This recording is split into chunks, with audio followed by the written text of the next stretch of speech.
Hey guys, welcome to my workshop. In case you missed it, I'm turning this Tuff Shed into my dream workshop. The first DIY project on the list is insulation. I'm going to be doing spray foam insulation on the ceiling and batt insulation on the walls. Check out the description below for links to tools and materials. Let's get into it. After the Tuff Shed was installed, we had an electrician help us wire everything up.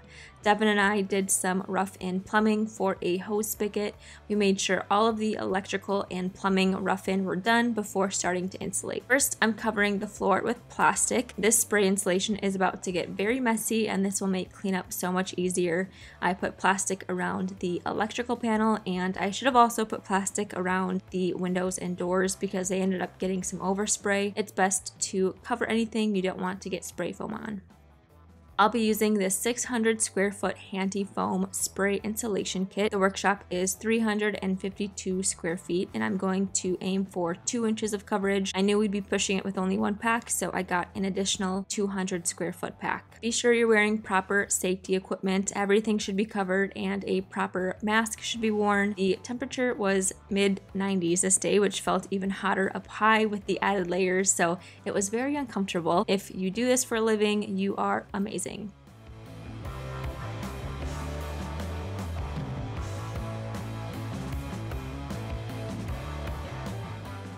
I followed the setup instructions closely, tested out the spray in a cardboard box, and then got to spraying.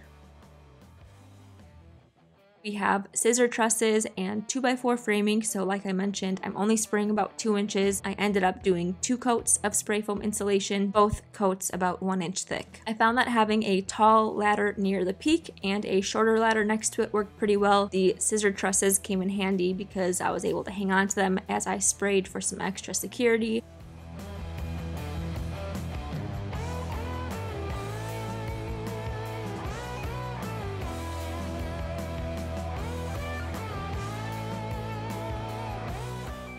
My husband, Devin, helped me move the tanks and ladders around, and he also helped to point out areas that I missed or needed more product. Doing a tall ceiling like this, I definitely recommend having 2 people.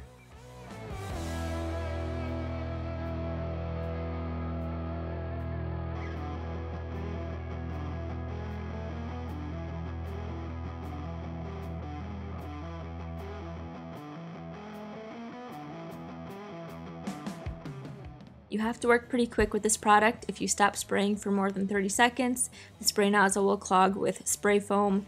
They included a bunch of extra tips though, so if you need to pause for any reason or take a break, you can just replace the nozzle as needed.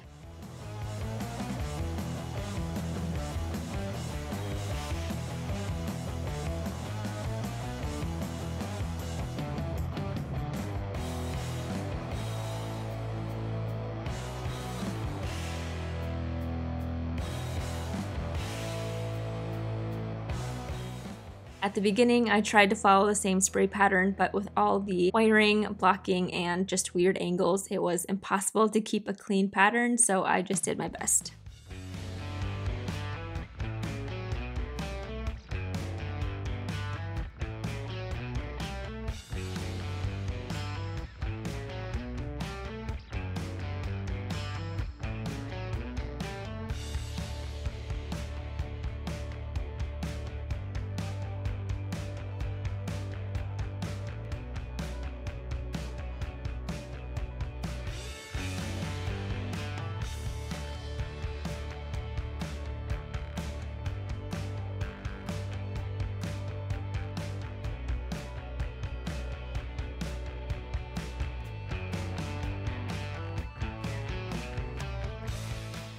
I was able to do 1.5 coats with the 600 square foot kit, and then with the 200 square foot kit I finished up the second coat, then sprayed the 2 vaulted ends and the gaps along the ridge in the center.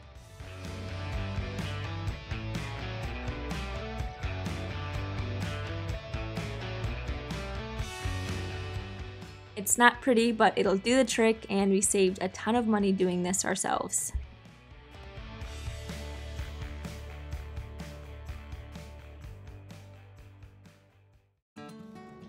Hi guys! Before we move on to the next step, I want to thank the sponsor of today's video, Planta. When designing the workshop, I envision a bright, beautiful space. I want to add some details that make it feel more like a studio and less like a stark workshop. And one easy way to accomplish that is by adding some greenery. I have a fiddle leaf fig tree that I'm currently doctoring back to life. I plan to put that in the workshop once it's finished, but I'm a new plant mom and I have no idea what I'm doing. So I downloaded the app Planta.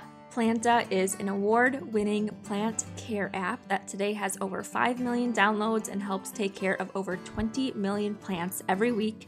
The app is designed to remind you when it's time to water, mist, fertilize, clean, and repot your plants based on their needs. The intelligent care schedule is in fact individually adapted to each plant's unique care preferences based on 20+ parameters such as local weather, temperature, humidity, daylight, plant size, pot material, distance to the window, and much more. According to the Dr. Planta tool, our fiddle leaf fig was getting too much water and too much direct sun, so we repotted the tree to an indoor pot and placed it in the perfect spot in our living room to nurse it back to health. I'm so excited to get some more plants for the workshop, and with this tool, I'm confident I can be a good plant mom. You can use code Stephanie20, which will give you 20% off the 12-month Planta Premium plan. Check out the link in the description below.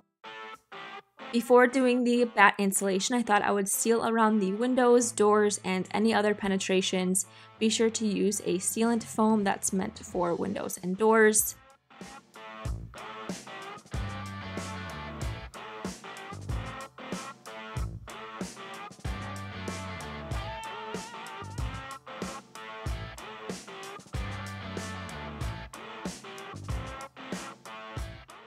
I also used some great stuff to seal any areas that I might have missed above the top plate. After all the spray foam was dried, I went around with a 5-in-1 tool and scraped any spray foam off that will get in the way of drywall.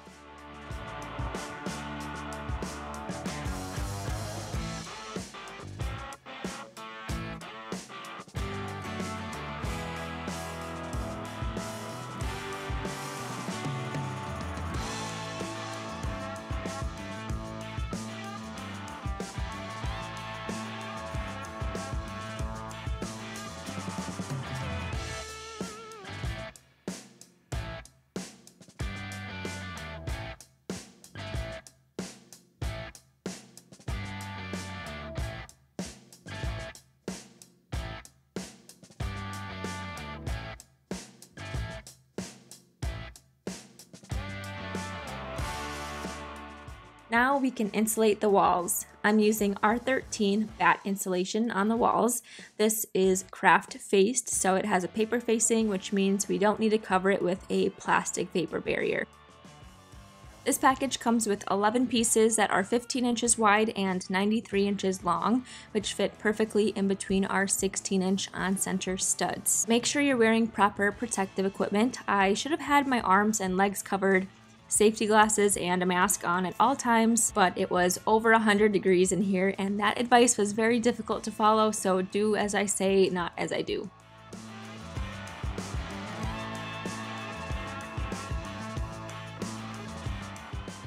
I used a folding table so that I could easily cut pieces down to size. I used a regular utility blade, but a longer blade or insulation knife would have worked much better. I also used a 4-foot level as my straight edge and a permanent marker to mark out any measurements.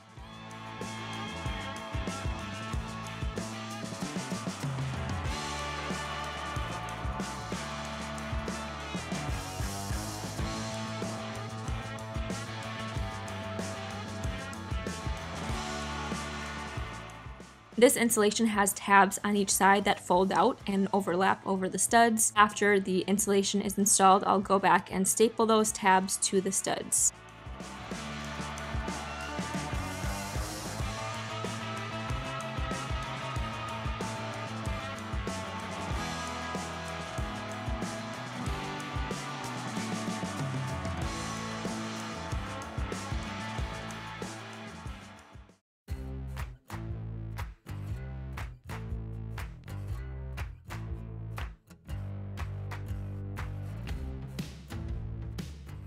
For the outlets or switches, I set the insulation next to the opening, marked out where the outlet is on the insulation, and then cut out an opening for the outlets. From that cutout, I took a bit of it and placed it behind the outlet.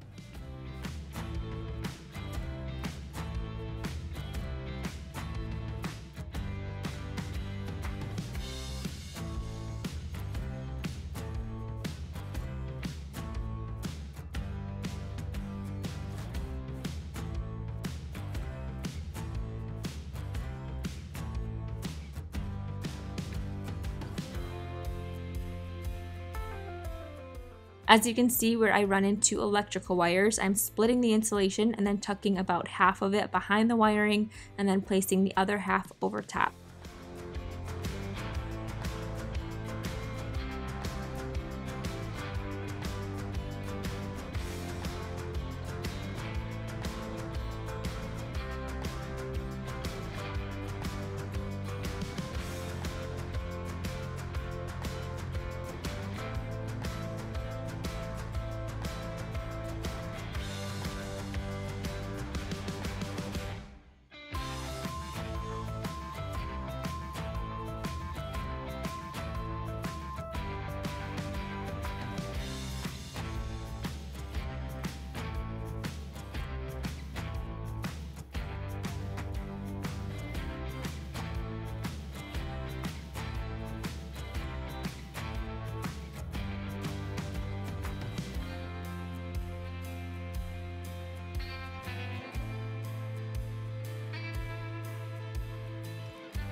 Now that all the insulation is in, I'm going back and stapling the tabs of the insulation to the studs every 6 to 8 inches. I made sure to overlap the tabs so that no studs were exposed where possible. I used an electric multi-tacker for this project, which helped it go a lot faster. I'll link that in the description below.